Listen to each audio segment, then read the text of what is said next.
राधे राधे, जय श्री कृष्णा। मेरे इस YouTube channel Shri Ganesh palmistry में आप सभी का स्वागत है। आज हम इस वीडियो के माध्यम से हथेली में बनने वाले 3 प्रकार के योगों के बारे में जानेंगे। तीनों ही अच्छे योग रहते हैं, जातक को तरक्की करवाते हैं। तो देखिए, पहला जो योग है तड़ित योग। जब भी किसी जातक की हथेली में तड़ित योग का निर्माण होता है, निश्चित ही वह जातक राजाओं जैसा जीवन जीता है। तो देखिए किस प्रकार से बनता है ये योग, इसको देखते हैं। सबसे पहले हम बात करेंगे चंद्र पर्वत की। तो देखिए, ये हमारी हथेली में चंद्र का पर्वत रहता है और चंद्र पर्वत से कोई एक पतली रेखा, आमतौर पर आप देखेंगे पतली रेखाओं को संघर्ष वाली रेखाओं के नाम से भी जाना जाता है। लेकिन इस योग के निर्माण के लिए चंद्र से कोई पतली रेखा निकलकर गुरु पर्वत पर जाए। दूसरी स्थिति की यहाँ बात करें तो देखिए, ये हमारी गुरु फिंगर है और इसकी लंबाई मध्यमा के बराबर हो। 1 या 2 इंच छोटी होगी तो इस योग का निर्माण होगा, लेकिन ज़्यादा छोटी ये हमारी गुरु फिंगर, कनिष्ठा फिंगर नहीं होनी चाहिए। तो देखिए, इस योग के लिए चंद्र से कोई पतली रेखा निकलकर गुरु पर्वत पर जाए, गुरु स्थिति हाथ में स्ट्रोंग रहे और जो गुरु फिंगर है ये अच्छी स्थिति में रहे, मध्यमा के लगभग बराबर पहुंचती हुई आपको हथेली में दिखाई दे। उस स्थिति में हथेली में तड़ित योग का निर्माण होता है। गुरु की प्रधानता ऐसे जातकों के जीवन में देखी जाती है। अच्छी लीडरशिप क्वालिटी ऐसे लोगों में रहती है। मान सम्मान पूर्वक जीवन ऐसे लोगों का रहता है। एक राजा की तरह ये जातक अपना जीवन जीता है, धनवान रहता है और काफ़ी यश कीर्ति की प्राप्ति अपने जीवन काल में यह प्राप्त करता है। इसे एक राजयोग माना जाता है और तड़ित योग एक शुभ योग माना गया है। समुद्र शास्त्र में इस योग को काफ़ी अच्छा योग बताया गया है। और अगर किसी जातक की हथेली में इस योग का निर्माण होता है तो वह आप देखेंगे जीवन काल में राजाओं की तरह ही जीवन जीता हुआ आपको मिलेगा। अब हम बात करेंगे दूसरे गौरी योग की। तो देखिए, हथेली में 7 प्रमुख ग्रह होते हैं। उन 7 प्रमुख ग्रहों में जिनके अंदर हम शुक्र ग्रह, गुरु ग्रह, शनि, सूर्य, बुध, मंगल, चंद्र ग्रहों को लेते हैं। इन 7 ग्रहों में से हथेली पर कोई भी 2 ग्रह हो सकते हैं।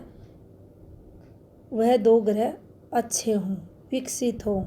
बाकी 5 ग्रह आप देखेंगे निर्बल आपको मिलेंगे, कमज़ोर पराये हथेली में होंगे। उन 2 ग्रहों पर, जो 2 ग्रह स्ट्रोंग हथेली में हैं, उन 2 ग्रहों पर स्ट्रोंग रेखाएं हों। कहीं भी हो सकती हैं, शुक्र भी हो सकता है, चंद्र भी हो सकता है, सूर्य भी हो सकता है, शनि भी हो सकता है। कोई भी 2 ग्रह, जो 2 ग्रह होंगे उन 2 ग्रहों पर 2 खड़ी स्ट्रोंग रेखाएं आपको जरूर मिलेंगी, स्पष्ट रहेंगी।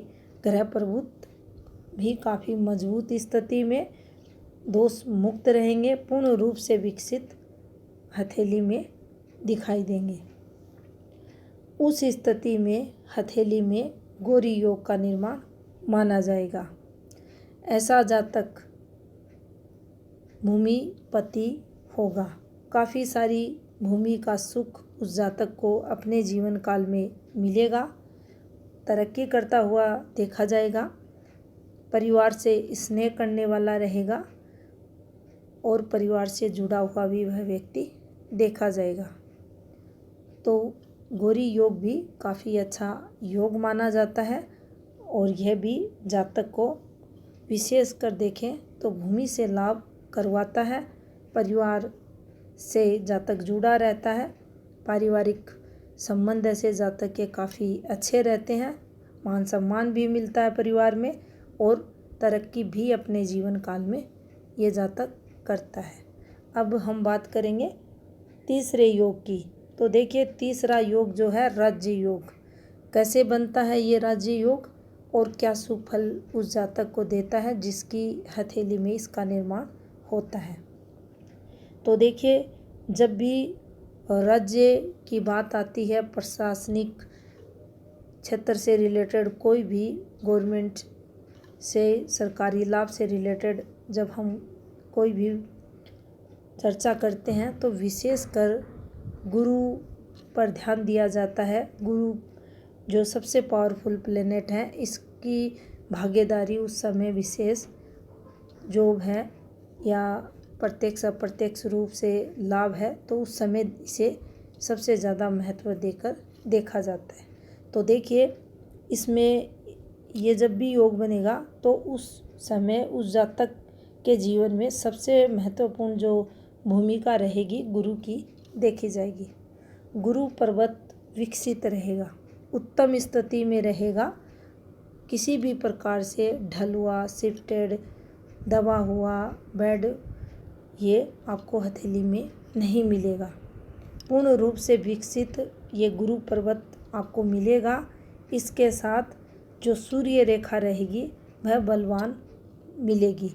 अब सूर्य रेखा बलवान मिलेगी तो देखिए कितनी भी बड़ी या छोटी उस जातक की हथेली में हो सकती है, लेकिन जो मुख्य बात है वह यही है, गुरु बलाबल के साथ हथेली में आपको मिलेगा और सूर्य रेखा जो रहेगी वह बिल्कुल ही आपको बलवान, दोष मुक्त, किसी भी तरीके से ये खंडित नहीं रहेगी।